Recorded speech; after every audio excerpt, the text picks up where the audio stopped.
سورہ الشعراء رکوع نمبر 11 تلاوت وَإِنَّهُ لَتَنزِيلُ رَبِّ الْعَالَمِينَ نَزَلَ بِهِ الرُّوحُ الْأَمِينُ عَلَى قَلْبِكَ لِتَكُونَ مِنَ الْمُنذَرِينَ بِلِسَانٍ عَرَبِيٍّ مُبِينٍ وَإِنَّهُ لَفِي زُبُرِ الْأَوَّلِينَ أَوَلَمْ يَكُنْ لَهُمْ آيَةً أَن يَعْلَمَهُ عُلَمَاءُ بَنِي إِسْرَائِيلَ وَلَوْ نَزَّلْنَاهُ عَلَى بَعْضِ الْأَعْجَمِينَ فَقَرَأَهُ عَلَيْهِمْ مَا كَانُوا بِهِ مُؤْمِنِينَ كَذَلِكَ سَلَكْنَاهُ فِي قُلُوبِ الْمُجْرِمِينَ لا يؤمنون به حتى يروا العذاب الأليم فيأتيهم بغتة وهم لا يشعرون فيقول هل نحن منظرون أفبعذابنا يستعجلون أفرأيت إن متعناهم سنين ثم جاءهم ما كانوا يوعدون ما أغنى عنهم ما كانوا يمتعون وما أهلكنا من قرية إلا لها منذرون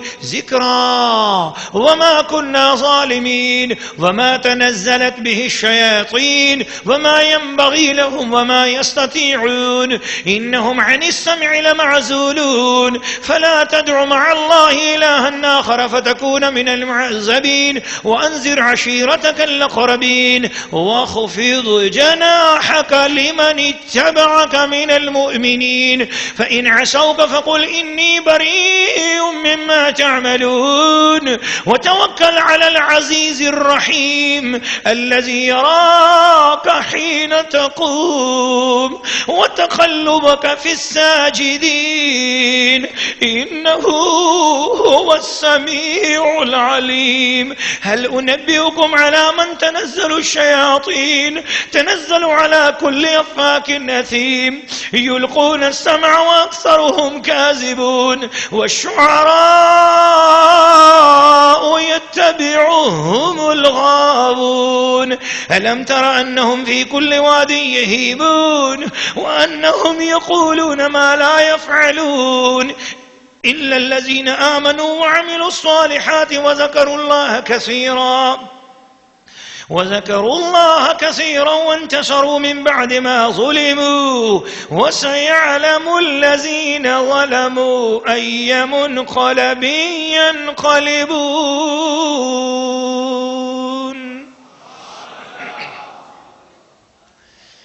سورہ الشعراء رکوع نمبر 11 ترجمہ کنز الایمان. اور بے شک یہ قرآن رب العالمین کا اتارا ہوا ہے، اسے روح الامین لے کر اترا تمہارے دل پر کہ تم ڈر سناؤ روشن عربی زبان میں، اور بے شک اس کا چرچا اگلی کتابوں میں ہے. اور کیا یہ ان کے لیے نشانی نہ تھی کہ اس نبی کو جانتے ہیں بنی اسرائیل کے عالم؟ اگر ہم اسے کسی غیر عربی شخص پر اتارتے کہ وہ انہیں پڑھ سناتا جب بھی اس پر ایمان نہ لاتے. ہم نے یوں ہی جھٹلانا پیرا دیا ہے مجرموں کے دلوں میں، وہ اس پر ایمان نہ لائیں گے یہاں تک کہ دیکھیں گے دردناک عذاب، تو وہ اچانک ان پر آ جائے گا اور انہیں خبر نہ ہوگی، تو کہیں گے کیا ہمیں کچھ مہلت ملے گی؟ تو کیا ہمارے عذاب کی جلدی کرتے ہیں؟ بھلا دیکھو تو اگر کچھ برس ہم انہیں برتنے دیں پھر آئے ان پر جس کا وہ وعدہ دیے جاتے ہیں تو کیا کام آئے گا ان کے وہ جو برتتے تھے؟ اور ہم نے کوئی بستی ہلاک نہ کی جسے ڈر سنانے والے نہ ہوں نصیحت کے لیے، اور ہم ظلم نہیں کرتے. اور اس قرآن کو لے کر شیطان نہ اترے، اور وہ اس قابل نہیں اور نہ وہ ایسا کر سکتے ہیں، وہ تو سننے کی جگہ سے دور کر دیے گئے ہیں. تو اللہ کے سوا دوسرا خدا نہ پوج کہ تجھ پر عذاب ہوگا. اور اے محبوب اپنے قریب تر رشتہ داروں کو ڈراؤ اور اپنی رحمت کا بازو بچھاؤ اپنے پیروں مسلمانوں کے لیے. تو اگر وہ تمہارا حکم نہ مانے تو فرما دو میں تمہارے کاموں سے بے علاقہ ہوں، اور اس پر بھروسہ کرو جو عزت والا مہر والا ہے، جو تمہیں دیکھتا ہے جب تم کھڑے ہوتے ہو اور نمازیوں میں تمہارے دورے کو، بے شک وہی سنتا جانتا ہے. کیا میں تمہیں بتا دوں کہ کس پر اترتے ہیں شیطان؟ اترتے ہیں ہر بڑے بہتان والے گنہگار پر شیطان اپنی سنی ہوئی ان پر ڈالتے ہیں اور ان میں اکثر جھوٹے ہیں، اور شاعروں کی پیروی گمراہ کرتے ہیں. کیا تم نے نہ دیکھا کہ ہر نالے میں سرگرداں پھرتے ہیں اور وہ کہتے ہیں جو نہیں کرتے؟ مگر وہ جو ایمان لائے اور اچھے کام کیے اور بکثرت اللہ کی یاد کی اور بدلہ لیا بعد اس کے کہ ان پر ظلم ہوا، اب جانا چاہتے ہیں ظالم کہ کسی کروٹ پر پلٹا کھائیں گے. سورہ الشعراء رکوع نمبر 11. تفسیر. اللہ کے پیارے بندو، رسول پاک صلی اللہ علیہ وآلہ وسلم کے چاہنے والوں، قرآن مجید کو محبت اور ادب کے کانوں اور توجہ کے ساتھ سننے والے خواتین و حضرات، اللہ پاک نے اس قرآن کی عظمت کو بیان کیا کہ اس قرآن کی شان یہ ہے کہ وَإِنَّهُ لَتَنزِيلُ رَبِّ الْعَالَمِينَ. ساری کائنات کا جو پالنے والا اللہ ہے، یہ قرآن اس نے نازل کیا ہے. نزل بہ الروح الامین. یہ قرآن اکیلا نہیں آیا ہے محمد مصطفیٰ پر، اس کے ساتھ بڑی امانت والا روح الامین یعنی سیدنا جبرائیل امین علیہ السلام اس قرآن کے ساتھ آئے ہیں. وہ اس قرآن کو لے کے آئے علی قلبک. یہ قرآن کسی پہاڑ پہ نہیں آیا ہے جی، یہ قرآن کسی پتھر پہ نہیں آیا ہے، یہ قرآن کسی تختی میں لکھا ہوا نہیں آیا ہے. یہ تورات سے افضل، یہ انجیل سے افضل، یہ صحف ابراہیم و موسیٰ سے افضل یہ قرآن کہاں آیا؟ علی قلبک. اے نبی یہ تیرے دل پر آیا ہے. سبحان اللہ. گویا یہ قرآن مصطفیٰ ہو گیا. قرآن مصطفیٰ ہو گیا. ابھی ایک بزرگ مجھ سے بات کر رہے تھے کہ جی یہ قرآن مصطفیٰ، ہم نے تو قرآن مجید سنا ہے، قرآن کریم سنا ہے، یہ قرآن مصطفیٰ کیا ہے؟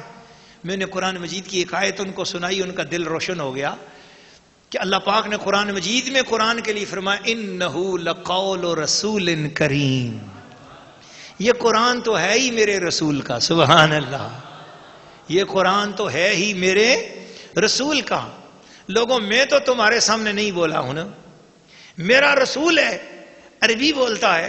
ایک عربی بولی فرمایا یہ میرا کلام ہے، ایک عربی بولی فرمایا یہ میرے رب کا کلام ہے. تمہیں تو اسی کی زبان پر اعتبار کرنا ہے نا.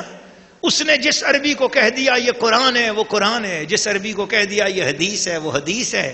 تو میرا رسول زندگی بھر بولتا رہا، مگر میرا نبی جب بولتا رہا وہ بولی جسے حدیث بننا ہے تو وہ حدیث ہوتی رہی. اور وہی بولی بولتے بولتے اچانک میری بولی کو اس نے بولا تو فرمایا یہ قرآن ہے. میرا نبی اتنا امین ہے کہ اس نے 6 لاکھ حدیثوں کے بیچ میں قرآن کو ملنے نہ دیا، اور 6236 قرآن کی آیتوں کے اندر 6 لاکھ حدیثوں میں سے ایک حدیث بھی نہ ملنے دی. اتنا ایماندار، اتنا امانتدار رسول ہے. بلسان عربی مبین. اے عربیو، یہ تمہارے سامنے ہی تو ہے، تمہاری عربی ہے. وَإِنَّهُ لَفِي زُبُرِ الْأَوَّلِينَ. یہ رسول تو رسول، یہ قرآن تو قرآن. میں نے ان کی باتیں تو پچھلی کتابوں کے اندر بھی میں نے اس نبی اور اس قرآن کے ذکر کیے ہوئے تھے. بتایا ہوا تھا ایک قرآن آئے گا اور ایک قرآن والا رسول آئے گا. یہ اس پر میں صدر الفاضل کی ایک بات آپ کو سناتا ہوں. یہ ایک حدیث شریف کا حوالہ.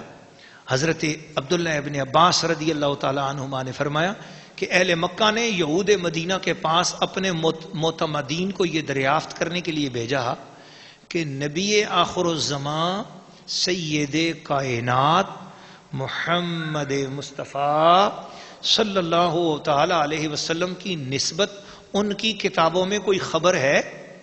تو اس کا جواب علماء یہود نے یہ دیا کہ یہی ان کا زمانہ ہے اور ان کی نعت اور صفت تو ریت میں موجود ہے علماء یہود میں سے حضرت عبداللہ بن سلام اور ابن یامین اور سالبہ اور اسد اور اسید، یہ وہ لوگ تھے جنہوں نے تورات کھول کر حضور کے اوصاف پڑھے اور ان سے پوچھا کہ تم کیوں پوچھتے ہو؟ انہوں نے کہا ہمارے مکے میں ایسی ایسی باتوں والا رسول آ گیا ہے۔ تو انہوں نے کہا کب وہ دن آئے گا کہ ہم بھی ان کے قدموں میں جھک کر ان کا بوسہ لیں گے، ان کے ہاتھ چومیں گے اور ان کے رب کے حضور سجدہ ادا کریں گے اور ان کو سلام پیش کریں گے۔ پھر ان سب نے کلمہ پڑھا اور وہ سب مسلمان ہو گئے۔ بڑے بڑے یہ یہودیوں کے بڑے علماء تھے، بڑے زبردست، اور پورے عرب کے یہودی ان کو مانتے تھے۔ اور انہوں نے جب حضور کو دیکھا تو کلمہ پڑھا۔ حضرت عبداللہ بن سلام کے تو کلمہ پڑھنے کا واقعہ بڑا عجیب ہے۔ یہ آئے تھے مناظرہ کرنے کے لیے حضور پاک صلی اللہ علیہ وسلم کے ساتھ، حضور سے بحث کرنے آئے، اپنی بغل میں کتابیں اٹھائی ہوئی، ساتھ اپنے شاگرد لے کر آئے کہ رسول پاک صلی اللہ علیہ وسلم سے جا کے بحث کروں گا۔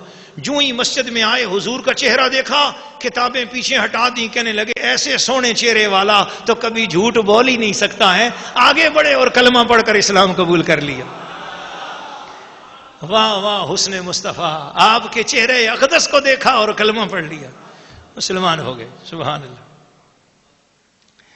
اس کے بعد آگے ایک آیت کریمہ میں اللہ کریم نے ارشاد فرمایا الذی یراک حین تقوم، محبوب جب بھی تم نماز میں کھڑے ہوتے ہو تو ہم آپ کو دیکھتے رہتے ہیں۔ اللہ، یار ساری دنیا نماز پڑھتی ہے اور اللہ تعالیٰ سے تو کوئی چیز چھپی ہے ہی نہیں ہے۔ اللہ پاک سے کوئی چیز نہیں چھپی ہے اللہ تعالیٰ سے۔ ان قرآن مجید میں اللہ نے فرمایا ان اللہ لا یخفی علیہ شیء فی الارض ولا فی السماء، زمین آسمان کے اندر کوئی چیز ایسی نہیں ہے جو اللہ تعالیٰ کے اوپر چھپی ہو۔ اللہ ہر ذرے کو جانتا ہے، لیکن کسی ذرے کو اس نے کہا کہ میں تجھے دیکھ رہا ہوں؟ کسی کو کہا میں تجھے دیکھ رہا ہوں؟ کہتا کسی کو نہیں، دیکھتا ہر ایک کو ہے، جانتا ہر ایک کو ہے، لیکن جتاتا کس کو ہے؟ محبوب کو بتا رہا ہے الذی یراک حین تقوم، محبوب وہ جو تمہیں دیکھتا ہے جب تم تہجد کی نماز کے لیے کھڑے ہو رہے ہوتے ہو۔ وَتَقَلُّبَكَ فِي السَّاجِدِينَ، اور وہ تمہارے دورے کو دیکھتا ہے جب تم شب کو دورہ کرتے ہو اپنے صحابیوں کے احوال ملاحظہ کرنے کے لیے۔ حضور دیکھتے تھے میرے صحابی کیا کر رہے ہیں رات کے وقت، صحابہ کرام کو دیکھتے کوئی نماز پڑھ رہا ہے، کوئی نفل پڑھ رہا ہے، کوئی بیان کر رہا ہے، کوئی ذکر کر رہا ہے۔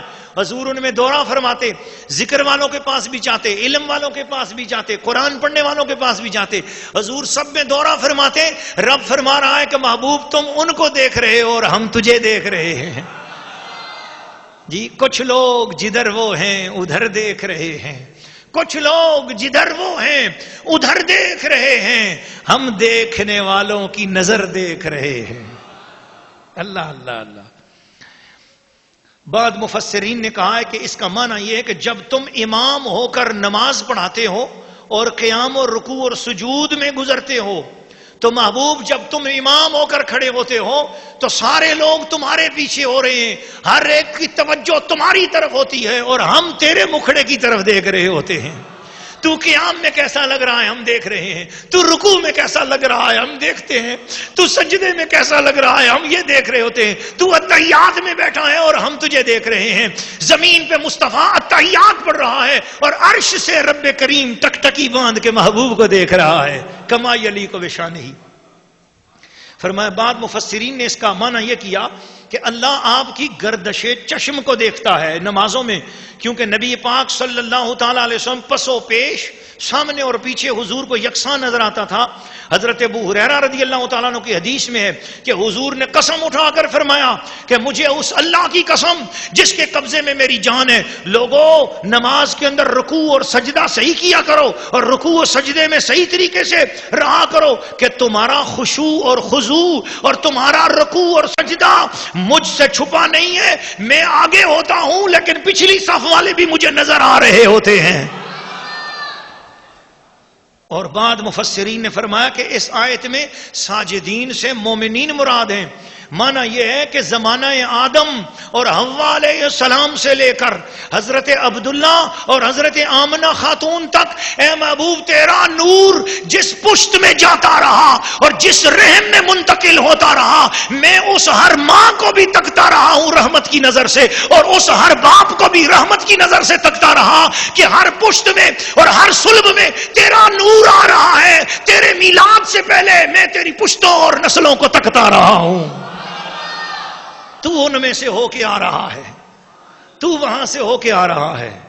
اللہ اللہ اللہ اللہ، ہر رحم کو، ہر صلب کو، ہر پشت کو، ہر اس باپ کو، آدم سے لے کر تیرے والد عبداللہ تک، تیری والدہ شہیدہ مزار سیدہ طیبہ طاہرہ آمنہ سلام اللہ تعالی علیہا، سیدنا یوسف عرب جمال حسن عرب سیدنا حضرت عبداللہ رضی اللہ تعالی عنہ، وہ ہستی مبارک جسے رب دیکھتا ہو۔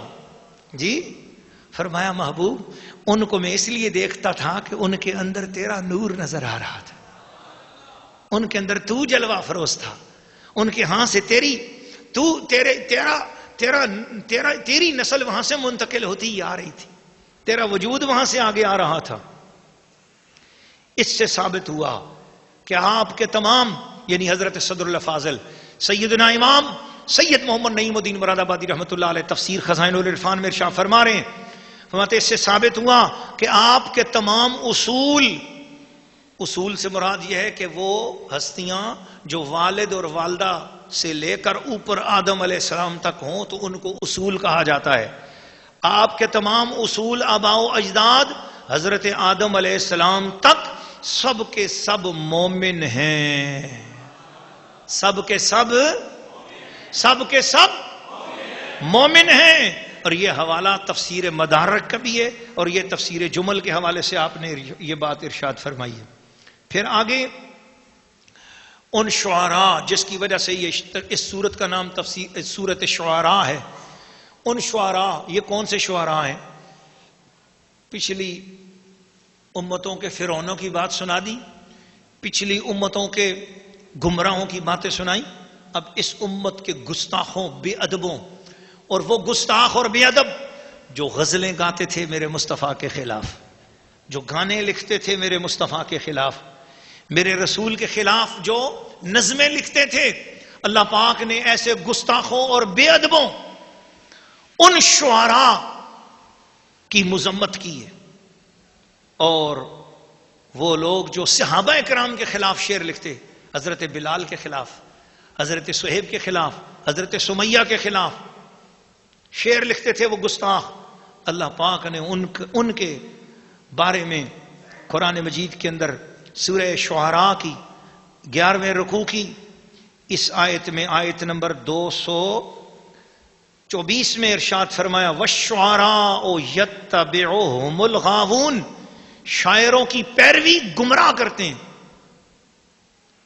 گمراہ یہ شعراء سے مراد، یعنی الف لام معرف باللام ہے، تو اس سے مراد وہ مخصوص شعراء، ہر شاعر نہیں، وہ مخصوص شعراء جو رسول اللہ کی بے ادبی اور گستاخی کریں، اولیاء اللہ کی گستاخی کریں، جو اہل بیت کی گستاخی کریں، جو صحابہ کی بے ادبی کریں، اور ایسے شعر لکھیں جس سے صحابہ کی بے ادبی ہو، اہل بیت کی بے ادبی ہو، اولیاء کی بے ادبی ہو، رسول پاک کی گستاخی اور بے ادبی ہو، تو ایسے شعراء کے پیچھے جو بھی چلے گا وہ گمراہ ہوگا، بد عقیدہ ہوگا، بد مذہب ہوگا۔ فرمایا الم تر انہم فی کل واد یہیمون، ہر نالے میں، یہ ہر نالے سے مراد یہ کہ یہ بھٹکتے پھرتے ہیں، کوئی بھی موضوع ہوا اس پہ غزلیں لکھنی شروع کر دیں، بے حیائیاں کرتے ہیں۔ وَأَنَّهُمْ يَقُولُونَ مَا لَا يَفْعَلُونَ، وہ کہتے ہیں جو کرتے نہیں ہیں۔ اب یہ گستاخ شعراء کی بات کر دی، اب یہ بھی معلوم ہے کہ کل کو کوئی یہ کہے گا کہ جی شعراء غلطی ہوتے ہیں، تو رب کریم کو معلوم تھا، رب نے اگلی آیت کے اندر حضور کی نعت پڑھنے والے شعراء، حضور کی نعت لکھنے والے شعراء، حضور کی نظمیں لکھنے والے شعراء، صحابہ کا ادب کرنے والے شعراء، اہل بیت کا ادب کرنے والے شاعر، اور وہ لوگ جو قرآن کی تعریف میں نظمیں لکھیں، اور وہ لوگ جو اللہ کی توحید کی، اللہ کی حمد لکھیں، اللہ کی تعریف لکھیں، ایسے شعراء کی اللہ نے تعریف کی، فرمایا الا الذین آمنوا وعملوا الصالحات، مگر وہ شعراء جو ایمان لے آئے، جیسے حضرت حسان ابن ثابت، حضرت ابی بن کعب، حضرت عمر فاروق، حضرت ابو بکر صدیق، حضرت مولا علی کرم اللہ وجہ، یہ سب ہستیاں وہ ہیں جو شعراء ہیں، یہ شاعر تھے، بڑے بڑے کلام ہیں. حضرت ابو طالب رضی اللہ تعالیٰ عنہ، حضرت حضور کے دیگر ایسے کئی زبردست عشاق گزرے ہیں، حضرت خدیجۃ الکبریٰ، حضرت آمنہ رضی اللہ تعالیٰ عنہ، اور حضرت فاطمہ الزہرا رضی اللہ تعالیٰ عنہ. یہ تمام وہ ہیں جو قادر الکلام شاعر تھے، بڑے نغز گو شاعر. ان کے کلام میں بڑی پختگی اور بڑا عظمت والا کلام ان سب ہستیوں کا. فرمایا وہ جو ایمان لے آئے وہ شعراء اور نیک کام کیے، وَذَكَرُ اللَّهَ كَثِيرًا، اور اللہ کا ذکر کثرت سے کرنے والے ہیں. وَانْتَصَرُوا، انہوں نے اپنی نعتوں کے ذریعے میرے محبوب کی مدد کی اور دشمنوں سے بدلہ لیا. ایک شاعر نے اٹھ کر کلام لکھا، اتنا غلط کلام لکھا، مجھے ابھی اس کا نام اس وقت یاد نہیں آ رہا. وہ شاعر تھا ایک خبیث، اس نے کلام لکھا رسول پاک صلی اللہ علیہ وسلم کے خلاف، اور اس نے کہا کہ حضور خوبصورت نہیں ہے. اس شعر کا مقصد یہ تھا کہ حضور خوبصورت نہیں ہے. یہ شعر جب حضرت حسان بن ثابت نے سنا، عرض کیا حضور اگر اجازت دو تو میں اس کا جواب دوں. حضور نے ممبر پہ چادر بچھائی، فرمایا حسان اس پر چڑھ کر جواب دو اس گستاخ کو. حضور ممبر پہ چڑھ گئے حضرت حسان بن ثابت، اور حضور علیہ السلام تشریف فرما ہوئے صحابہ کو بٹھایا اور اس گستاخ کے کلام کا جواب دیا اور فرمانے لگے وَأَحْسَنُ مِنْكَ لَمْ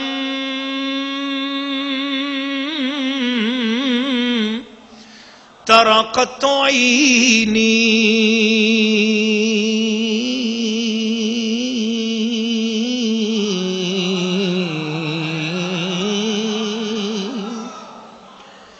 وَأَحْسَنُ مِنْكَ لَمْ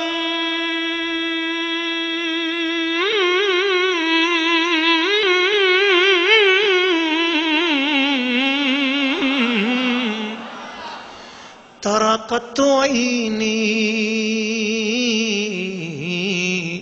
وَأَجْمَلُ مِنْكَ لَمْ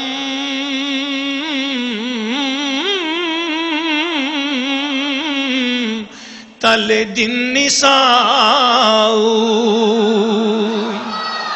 خُلِقْتَ مُبَرًّا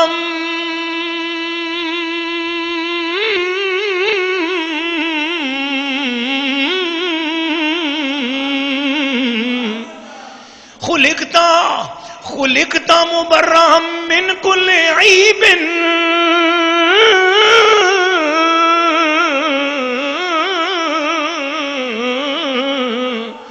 كَأَنَّكَ قَدْ خُلِقْتَ كَمَا تَشَاءُ.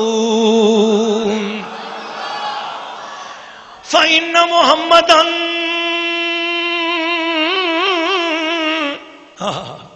عرض کرتے ہیں یا رسول اللہ ما مدحت محمدا بمقالتی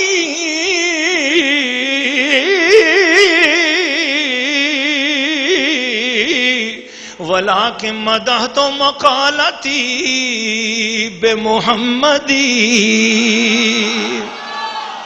اللہ کے حبیب کے سامنے یہ اشعار پڑے گئے اور رسول پاک نے اپنی کملی اپنی چادر اتار کر انعام کے طور پہ حضرت حسان کو عطا فرما دی.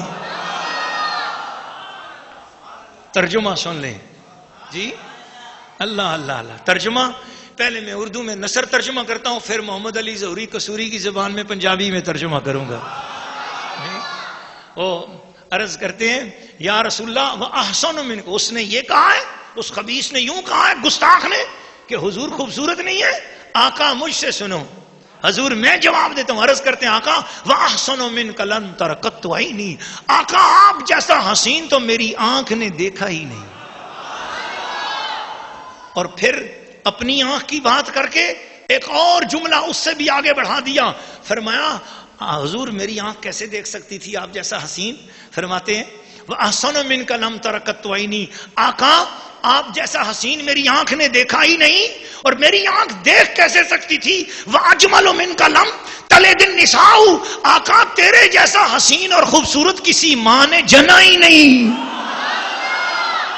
جب یہ عرض کر دیا تو پھر عرض کرنے لگے کوئی ماں کیسے جنتی؟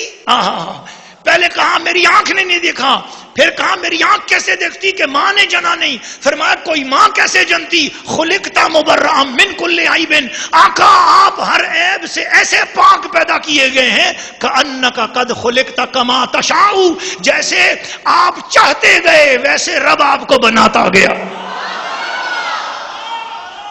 اللہ ظہوری قصوری فرماتے ہیں کہ لب کے لیاواں کتھوں سونا تیرے نال دا، سب مل کر پڑھیے، لب کے لیاواں کتھوں سونا تیرے نال دا، جھوم جھوم کے پڑھیے اور ہاتھ ہلا کے پڑھیے کہ لب کے لیاواں کتھوں سونا تیرے نال دا، دنیا تے آیا، دنیا تے آیا کوئی تیری نا مثال دا، دنیا تے آیا نا، دنیا تے آیا کوئی تیری نا مثال دا، لب کے لیاواں کتھوں سونا تیرے نال دا، تیریاں تے صفتاں دا کوئی بھی حساب نہیں، تیریاں تے صفتاں دا کوئی بھی حساب نہیں، تو کتھے تیریاں غلاماں دا جواب نہیں، تیریاں تے صفتاں دا کوئی بھی حساب نہیں، تو کتھے تیریاں غلاماں دا جواب نہیں، او حورانو تو روپ ونڈے، حورانو تو روپ ونڈے حبشی بلال دا، حورانو تو روپ ونڈے حبشی بلال دا، لب کے لیاواں کتھوں سونا تیرے نال دا، لب کے لیاواں کتھوں سونا تیرے نال دا۔